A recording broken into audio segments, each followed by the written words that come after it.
in a few months' time, the Federal Republic of Nigeria citizen will, determine the next set of leaders that's going to rule this country. Now, what I'm talking about the general election that is going to happen in 2023, February, where Nigerians will come out in mass to vote for the next set of leaders that's going to rule this country. That is why on New Water TV, we have brought to you this political program called Political Digest. This is one program that, we'll be talking extensively in a political way, most especially turning our attention to the general election that is happening next year, 2023.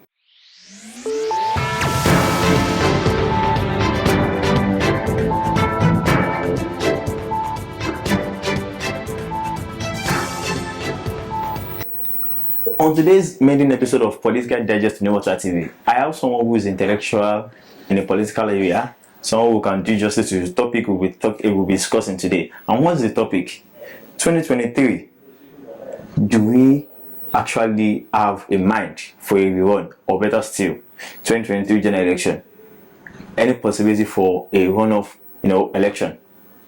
Do you know what runoff is? But let's see. So I have with me here Mr. Gbenga Adewumi. Yeah, thank you very much for hosting me on your platform. Oh, thank you. So, a quick one. Okay. Election is coming. Political campaign has started already. Okay. Manifesto has been rolling out. Okay. We have a lot of parties accredited by INEC to contest for the election. And, I and you know that we only know just few out of them all. Of course. Now, the question says, 2023. A possibility for a runoff. Do you think, I actually feel this election, with the way people are clamoring on social media, the way people are doing offline, I actually feel if this election comes into place, there won't be that margin to guarantee a winner. And the Constitution states that you have to win at least 25% of each state of the federal government, including the FCT. Yeah. Now, the question is there a possibility for a runoff, or you think there will be a clear winner in the 2023 general elections? Once again, thank you for having me on your show. First, we need to congratulate ourselves, especially as a country, because from 1999 to 2023, this is going to be the first time in the history of this country that we are maintaining our democratic, that we are subscribing to democratic principles. You understand? Unlike the First Republic, where you have everything ending in less than 6 years after independence. Then again, we tried out again in 1979, where the old democratic principle and process ended in less than 5 years. Then again in 1989, we had an election that was annulled. Yeah. And then we started again in 1999, being the Fourth Republic. Till date, though it has not been easy, it's not been easy journey, but we can say that we are growing. The beauty of this election is that it is not your typical election. You understand? Because in 1999, you look at the election that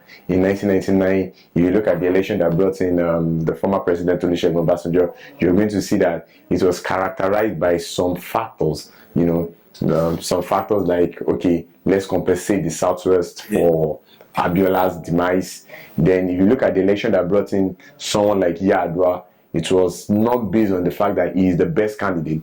The argument then was that since the southern part of the country had experienced 8 years uninterrupted power at the center, then there's a need to bring in someone from the north. Then the event ended, the Yar'Adua issue. Then we entered another phase where, for the first time in our democratic life, in our nascent democracy, where we have an acting president taking over, then becoming a president. Then the 2011 election. But the masterpiece, or should I say the masterstroke, is the 2015 election, where we started introducing technology into our election. You understand? I mean, like the what's it called? We now start having the permanent voters card. You understand? Then, with all due respect, I want to say kudos to the president for signing the Electoral Act. Brought in new mechanism, new process, exactly, the beavers and all of that. Well, bearing that in mind, it is also very important that we understand that this election is not going to be like your typical election because the president has signed the Electoral Act, and one thing is that the Electoral Act has spelled out so many things into, that have been passed into law, despite the old, the issues of are we going to use beavers? Are we going to use what's this thing called? This machine? I've forgotten the name. This machine.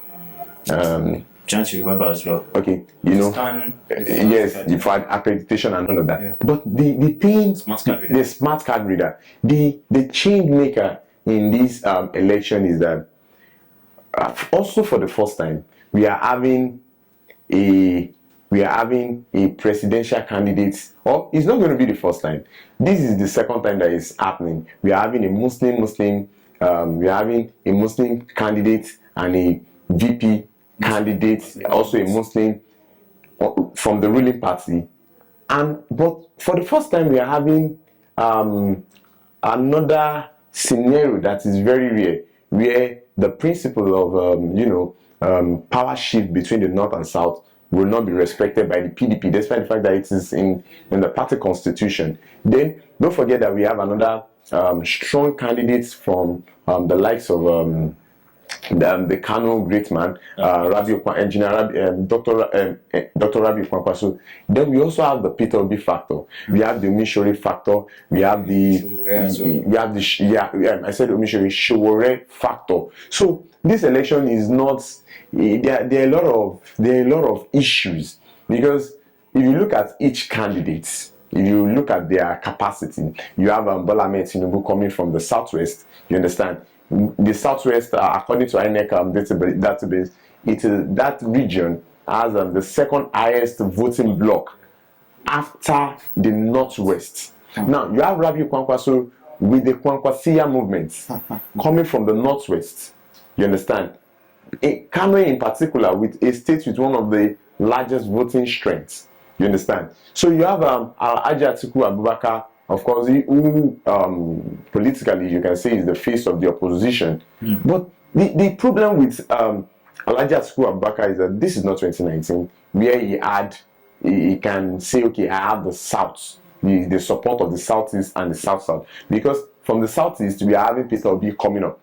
Yes. You understand? So with the way everything is going, we politically, if we are to make permutation, I don't see, except humans are by nature, you can't predict us, except if there's going to be any drastic change. We may be heading towards a runoff.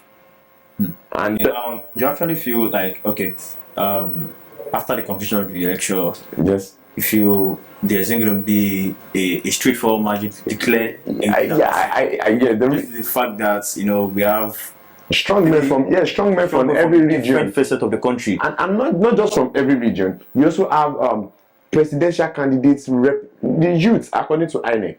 People below the age of 35, they constitute the highest voting bloc. You understand? So that is also, although Nigerian youth have we have the parochial attitude towards politics and all of that. Let me quickly ask you this one. Do you think Peter Obi stand a chance of winning the election with the youth agitation also? The issue about Peter Obi winning the election or not winning the election is that we have to ask ourselves, what is the structure of the Labour Party? Cool. You understand? What is the structure? Can we say the Labour Party as a political party can have representative in the 704 local government and 6 area council? And don't forget that even if the Southeast, where Peter Obi comes from, you understand, if the Southeast vote for Peter Obi, that can give him the presidency. Because the constitution is very clear. If you check section 134, you're going to see where the constitution clearly states that for you to become the president, you must have, apart from having the majority, the highest votes, you must also have at least 25% you must have 25% of votes in all the state of the in all the state of the federation, including the FCT. So it's a lot of things. It's a lot of things. So we can't say Peter Obi will win, despite the fact that some people are saying that the youth momentum and all of that, because you can't even say the youth across Nigeria are the ones backing Peter Obi. Because when you look at the Labour Party candidates, there is this sectional. The campaign sometimes is a bit sectional. So, and you can't ignore money from politics. You understand? Does the Labour Party have the machine, the financial strength to go around, campaign, and all of that? This is not a local government election.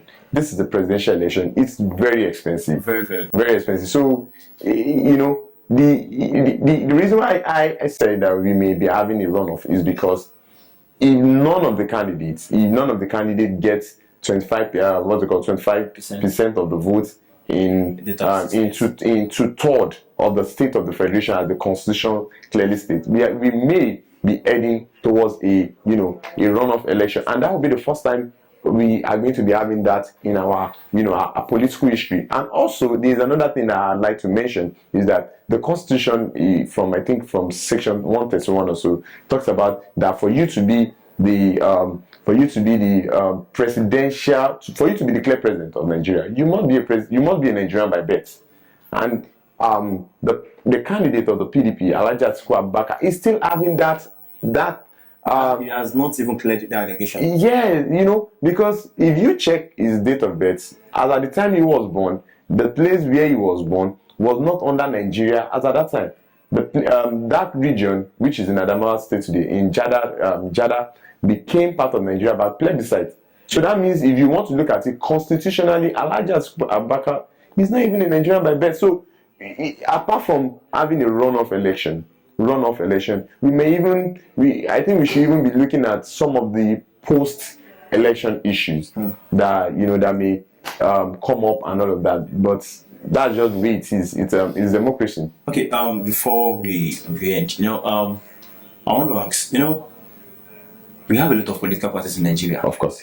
We only know of few. Of course. Like, do you think INEC, maybe after the conclusion of this forthcoming election, do you think INEC should trim them, or do you feel there should be this level playing out for anybody who wishes to, group of people who wish to form a party? Okay. So do you think INEC should trim them, or the opposite? There is my opinion, and there is what the Constitution says. So, by constitutional provision, INEC is the umpire, giving power to register political party, yes. And also the Constitution also gives INEC situations where INEC can deregister political party, even under the Electoral Act. All these laws are there, but you see, this is not just unique to Nigeria alone. If you go to the United States, you have the Democrat Party and the Republican Party. They are not the only political party. Yes. But that's just the reality. People, a lot of people think America is a two-party state, but it's not. If you go to the UK, you are going to have the Conservative Party and the Labour Party. They are not the only political party. There are other political parties. It's just like that. So, but if INEC, if we are to suggest that INEC should register some political party, we may be heading towards a constitutional logjam, because INEC derives its power from the Constitution and the Electoral Act. Understand? So, and the Constitution says a political party is an association, and the Constitution actually guarantees Nigerians the freedom to join any association. Because in a situation where for instance, if I am a socialist, and I realize that there is no political party in Nigeria that is, offering a socialist ideology or an agenda, I can say, okay, fine. I'm going to open a political party with people so either we are big or not. You understand? So we have the constitutional right to say we are forming a political party, or a political party is an association. So we are forming a political party, and we believe in the next 100 years we are going to become big. So INEC taking away that power from us is more or less like, INEC saying that if you are a Nigerian, you must, because if you tell INEC if you are suggesting to INEC that INEC should, say we are deregistering this political party, we are saying this political party is going to stay, that can amount to bias, because at the end of the day, some people who don't like the parties that are remaining will probably decide to say, well, you know what, since INEC is not recognizing my political party, I'm going to stay out of politics, and we don't need that because already our political education is very low. So Okay. The final question before we end it up. okay. Do you think INEC is prepared for the forthcoming election? Okay.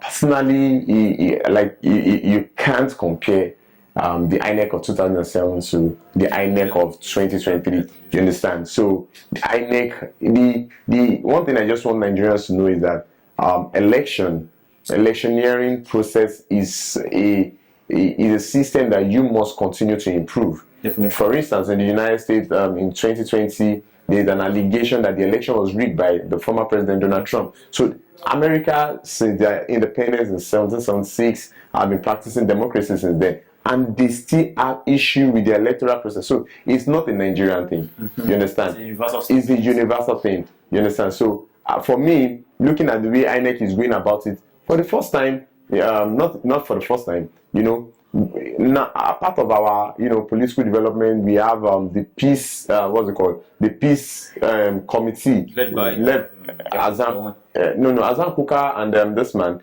Azan Kuka and Abdul Salam, General Abdul Salam. Understand? So these are, I think they recently signed a peace accord. yes, in fact there's another body coming up now, made up of eminent Nigerians. They are not going to be political. Their job is just to make sure that the 2023 election go as planned. So these are part of developments. Nigerians need to understand that no matter how prepared INEC is, if INEC set the rules and the people are not ready to follow the rules, everything will amount to nothing. So INEC is looking at the way they are doing. They are sensitizing the people how to vote, how to get your PVCs and all of that. So I think as Nigerians, our constitutional duty is to ensure that yes, INEC is preparing, but we must understand that we also have a part to play, because you can never fully prepare for an election.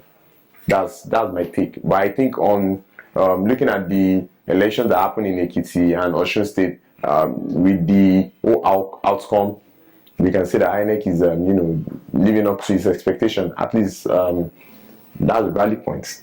Well, you have heard it all. INEC is living up to its expectation.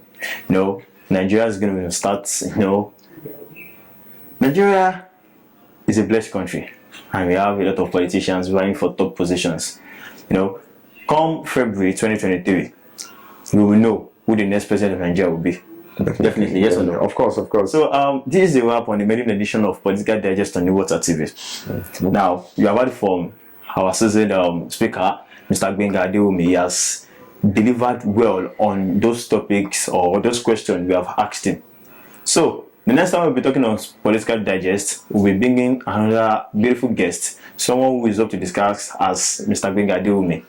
So, till then, thank you for staying tuned, and do not forget to claim your PVC where you are registered. It's very, very important. Claim your PVC. If you are registered, claim your PVC so you'll be allowed to vote during the general election come 2023. It's still New Water TV, and we are here to give you much content. Thank you. See you later.